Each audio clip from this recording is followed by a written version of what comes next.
I've got 7 homeschool hacks that I'm going to share with you guys today that hopefully will make your life as a homeschool mom or a homeschool dad just a little bit easier. So if you guys want to hear what those are, then stay tuned. I've been homeschooling for 8 or 9 years. My oldest is in 8th grade. So I've learned a lot over the years about what works and what doesn't. And some things I am just learning. There's a couple things I'm sharing with you today that I have just discovered this year. Yeah, with an 8th grader. I've been homeschooling her since she was in preschool. So you're going to learn as you go. And I hope that I can help you learn these things now so that you don't have to wait many, many years to figure out, hey, this hack makes it a whole lot easier to homeschool my kids. So let's get into these. I've got 7. I'm going to make it quick. So let's go. First thing, make checklists for your kids. This is going to help keep your day going in a flow that your kids know what comes next, what they still have left, so you can look really quickly and see what do we still have left. We're at this point of the day, maybe at lunchtime. That's one of my favorite times to check in. We've done a bunch of our morning stuff and it's lunchtime and I say, all right, what do we have left? They look down their checklist and they can see, they can tell me what they have left. It is so encouraging. It's a big boost because if you don't know and you're kind of like, oh, we've got this many things left and they haven't been keeping track, it just kind of, I don't know, it kind of can drag you down a little bit. So having a checklist is huge. I don't have one in front of me, but my girls have a notebook just like this.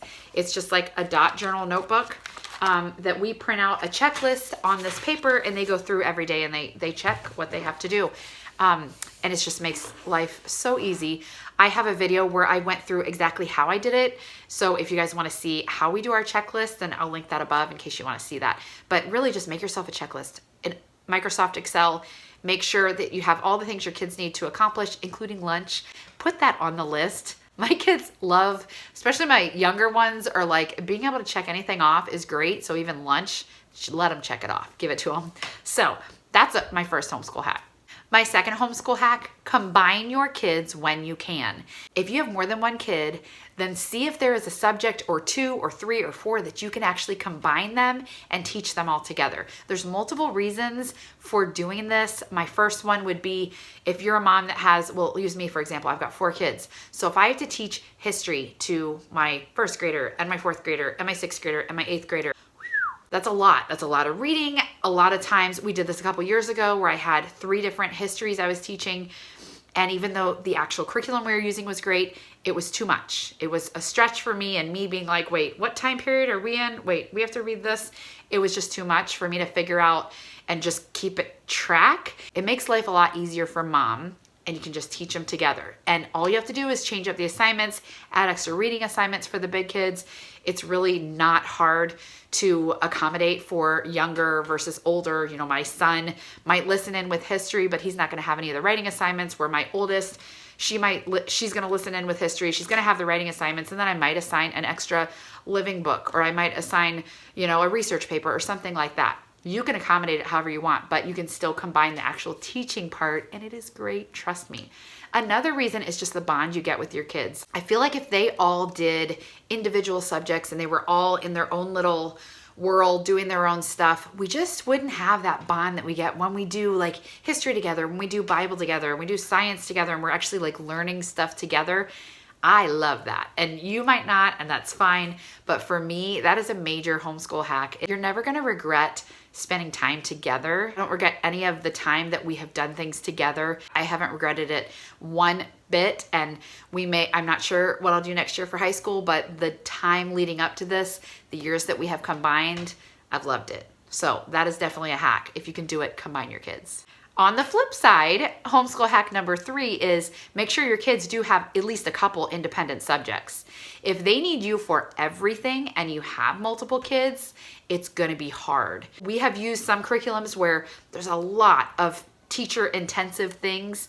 I cannot handle that with 4 kids. There's some things that you can do. You might have a subject or 2 where you really need the teacher involved in it. But if every single one of your subjects they need you for, and you've got multiple kids, you're going to be stretched so thin, you're not going to enjoy this journey. So make sure they have at least a subject or 2. Math is great. If you can find a math curriculum that they can do on their own, that is a life changer. We use Christian Light Education, and it is so awesome because the kids that are strong in math and the kids that are weak in math, they still all can do the math on their own. Some might need a little extra reinforcement, maybe teaching a concept a little bit better to them if they didn't quite understand it, but it's really self-taught in the book. And I'm sure there's other curriculums too that do that. Make sure you have a couple subjects that are independent, where your kids don't need you for. That, first of all, frees you up so you're not completely stretched so thin that you're going to go crazy. It also teaches them independence. Your kids need to know independence before they get to high school, and if they're going to go to college or just in life, if they're completely dependent on you, they're going to struggle. So just make sure they know how to do things on their own. So it's really good. I think there's lots of bonuses for this. So I think a combination of doing subjects together, having mom help with some subjects, and having independent subjects, I think that is just a perfect homeschool. Not perfect, but that is a perfect idea of how the homeschool should work. Homeschool hack number 4, have your kids grade each other's work. Now you can either have your kid grade their own work, especially if they're very trustworthy and you know they're gonna grade it and not, cheat or not fib a little bit. I actually really like that mine can grade each other's work. First of all, because their sibling is not gonna let them get away with anything that they got wrong. They're gonna put a big old red X or a big old red circle to make sure they have to redo that. So I like that. I think it's good for them to see each other's, like math. They always grade each other's math. It frees me up because otherwise I tend to be one who gets behind, because my school day is very full, having 4 kids, working with everybody, and I tend to get behind on grading. So I have them check each other's work. It's super easy to open up the grading book and just look at the stuff, and it's either right or it's wrong. So stuff like that, like math or language or certain subjects that is going to be, it's obvious that it's either right or wrong, anybody could really grade each other's work. Sometimes there's things that are confusing. I try to match my kids up to where my 4th grader isn't grading my 8th grader's work. I usually mix them up in a way where like the 6th grader is grading the 8th grader's work and stuff like that. And I don't mean grading, I just mean checking, just seeing, did they get it right? Did they get it wrong? Then they can fix it, and they fix it before they get their lesson done. And it's worked really, really great. It's been a game changer for us. Don't let yourself be guilted into thinking that you have to correct all the work. I went through that for many years. I was like, well, I'm the teacher. I have to grade all their work. You don't have to grade all their work. You can let them do it, and you're still the teacher. You're still doing tons of teaching. You don't have to do everything. Please trust me, because that took a while for me to learn that. Okay, homeschool hack number 5, make a plan. Part 2 of that is be intentional. And part 3 of that is don't stress if it doesn't completely get followed through. So I think it's really important for you to have a plan. If you just go into your day, you have no idea what you're doing, you have no idea what you're going to be reading in history, or you have no idea what projects you're going to be doing, then it's going to be hard on everybody. So definitely make a plan. Whether you do a yearly plan, whether you do a weekly plan, whether you do a daily plan, whatever it is, make sure you have a plan. Be intentional about it, because if you're not intentional, things are not going to get done. If it's not written down for me, I will not get it done. I will forget about it, and I'll be like, oh, we're supposed to be doing science, or whatever it is. For me, I'm just someone who has to have it written down. I have to see it to make sure it gets done, or it's just out of sight, out of mind kind of thing. But if it doesn't happen, it's not the end of the world. Repeat with me. If it doesn't happen, it's not the end of the world. It really isn't. So just do your best and make sure you're intentional about it, but don't beat yourself up if everything doesn't get done. Move it to the next day. Or if it's really not that important, you can skip that, craft project or whatever, science experiment. You can skip that science experiment. If something came up and you didn't have time to get to it, it's not gonna fail your kids. You're not failing your kids by not doing whatever that, science experiment is. Just do your best, but don't beat yourself up if you can't get it done. Number 6 is one of my favorite hacks, and that is to keep it fun. You've got to keep your homeschooling fun, make it fun, and you got to be intentional about this. Intentional is a big word in my homeschool, but you've got to be intentional and you got to make it fun, or I don't know, it's miserable if it's not fun, right? I like for things to be fun. So we always try to have some sort of game. We don't necessarily do a game every day, but most days we do some sort of game. I'll show you 3 of our favorite games that we've been using this year. One of them is called Loose Change. I will link this below if I can find it. I think they have an updated version because I got this at a garage sale or something for super cheap. But it's just a money game. It's like how to add up to $1. Super fun. They're learning math, but they're having fun and they're competing. My kids love to compete with each other. That's a fun one. This one is a Bible challenge. So if you do Bible, another way to really make it fun is to do like a trivia question. This was really fun. We've done this quite a few times, but this is just, it's got 580 trivia questions all about the Bible. And that is just a fun way to do Bible, to switch it up a little bit. We still do like either a Bible study or devotional or something, but we do this in our morning basket time. Another one that we've loved recently is called the Scrambled States of America game. This thing is so fun. I've actually heard of this years and years. I've heard about it from people, but I have never played it and didn't know what it was. You learn the states, you learn the capitals, you learn the nicknames for each state. We learned all the states last year, but it keeps it all fresh in our mind and we know locations and what's what. This is our favorite game right now and they love playing this. So we try to do stuff like that every day. Keep it fun. And that counts as school. It really does. You can do, I think some people actually call it game schooling, but I have done a video on this. I'll link that also above where it talked about making school fun, like some way to make our homeschool fun.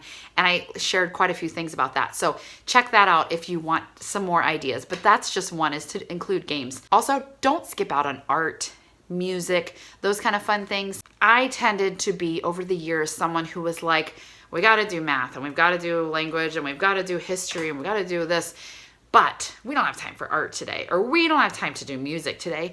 But those things really enrich the homeschool, enrich your child, and teach them things that they really need to know. It may not be that like checkbox, maybe not as important as math or something like that, but it is important. And I think to keep it fun keeps them going through the hard stuff. So we usually mix it up. We usually do a game first in our morning basket time.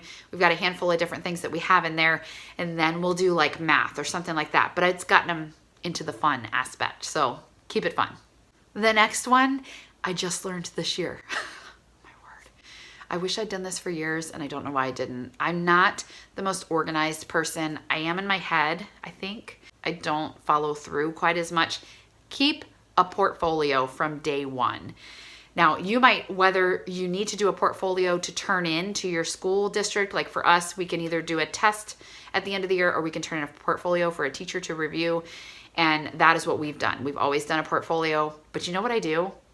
I kind of keep their stuff in a cabinet and I have folders for different things for their math tests or, language tests or whatever. But it's kind of all together and it's kind of a disaster. So then at the end of the year, when I'm like, oh, we're finally done with school, I've got to get our portfolio done. Now I have to gather all the stuff and get everything together. And then I'm like, oh, I'm missing like 3 tests that didn't get put in the folder. Don't do that. I did that for way too long. This year, I bought a folder right off the bat. I might actually be doing a video soon that's showing you exactly how I put our portfolio together. But I just got a binder and I've got everything in there. I've got all the tabs that you need to have, and every time an assignment is completed that needs to be kept, it goes in the binder. It's not rocket science, but if you're not intentional about it, then it's not gonna happen. So I make sure it gets in their binder and they're so organized. And we're like, I don't know, maybe 10 weeks into school right now. I don't have random tests on the floor and on the cabinet and in the trash can. Everything's in everybody's own notebook. And so at the end of the year, I'm going to say, okay, time to schedule my portfolio. And I'm going to pull out our portfolios and go drive over to her house and be done. So please do that from day one. So that was 7 hacks. I hope that helped you guys. Please just take this as my advice. I'm not an expert, but I want to encourage you guys to do things the easier way. You always want to do things the easier way if it's possible, right? So I hope that I am helpful when I'm sharing stuff like this for you guys. Please let me know if you have any other hacks that I need to know about. Please share that with me. I love hearing about things that are going to make life easier and more enjoyable. If you liked this video, please give me a thumbs up and don't forget to subscribe so that you can keep hearing about our homeschool content, motherhood, and thrifty life. Thank you guys for being here and I will see you next time. Bye.